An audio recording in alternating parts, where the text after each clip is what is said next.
A very interesting fantasy that you can undertake as a lifetime project, I do this all the time, is to imagine what you would make the world be like if it could be any way you wanted.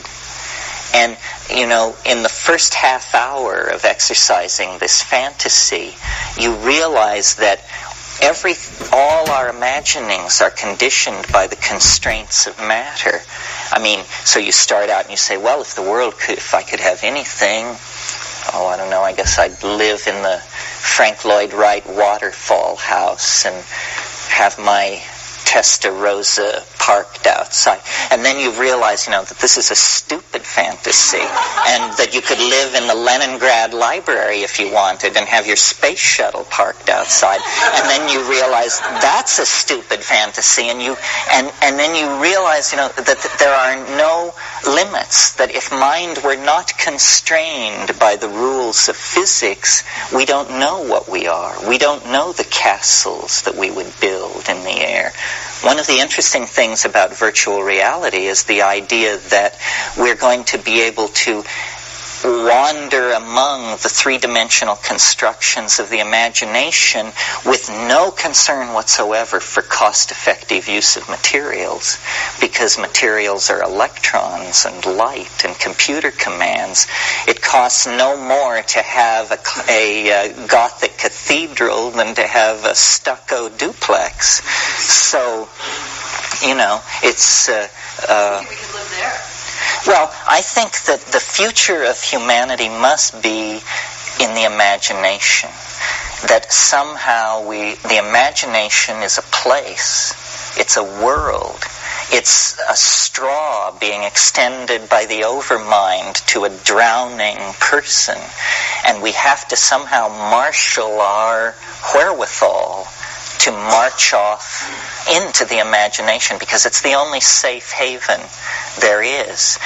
What we are cannot be unleashed on the surface of a planet without destroying that planet. We've only possessed serious technology for 100 years. Before that, nobody had nothing. It was a big chore to melt metal and stuff like that. The big guns of being able to push matter and energy around on any significant scale have only been in our hands since 1945. And look, the planet is a complete mess. So if we envision an existence of hundreds of years and any kind of future for ourselves, we're going to have to make some major choices. Are we the stewards of the earth to become kind of togaed gardeners of a world reborn? Or is it our Viking plunder genes? Do we want to build starships the size of Rhode Island and set out for Alpha Centauri with plans to strike deeper into the nearby galaxy?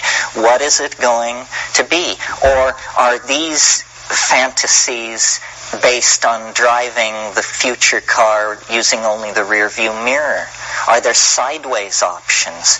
What about these elf, fairy, other dimensions? How seriously can we take that?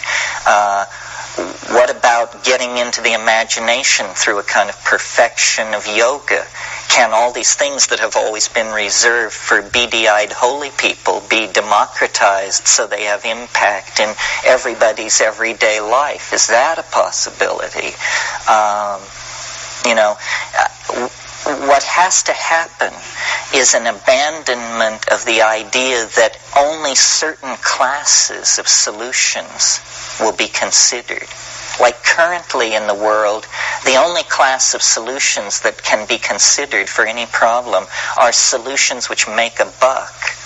That's the main idea. And I already hear that the defense industrial complex is going to transform itself into the industrial detoxification complex. And they will just take those huge military budgets and use all that money now to clean up the mess they made creating the weapons that now have to be destroyed in order to make a sane world. Is this nutty or what? It's like putting Nazis in charge of a Jewish resettlement program. You can't understand the thinking at all, So, the bad news for people who like to just roll a bomber and put their feet up, which I certainly number myself among them, is that, there's political shit to be shoveled. And it's mostly informational. It's mostly public relations. This is why, in a way, there's hope. Because, you may be the general of the Grand Army, you may have your finger on the thermonuclear button, but you can't get respect at the breakfast table. This is a universal phenomenon.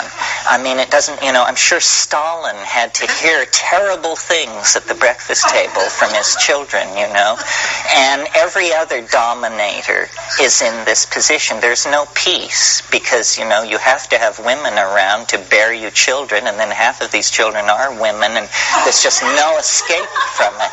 So,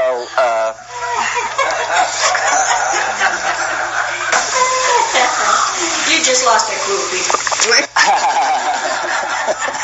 Well, I think this is the great principle which makes change possible, that information travels everywhere, and the best ideas will win.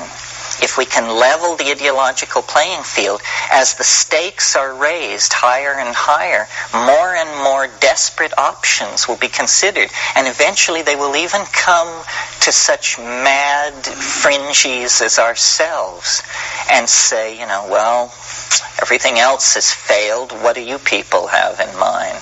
Yeah.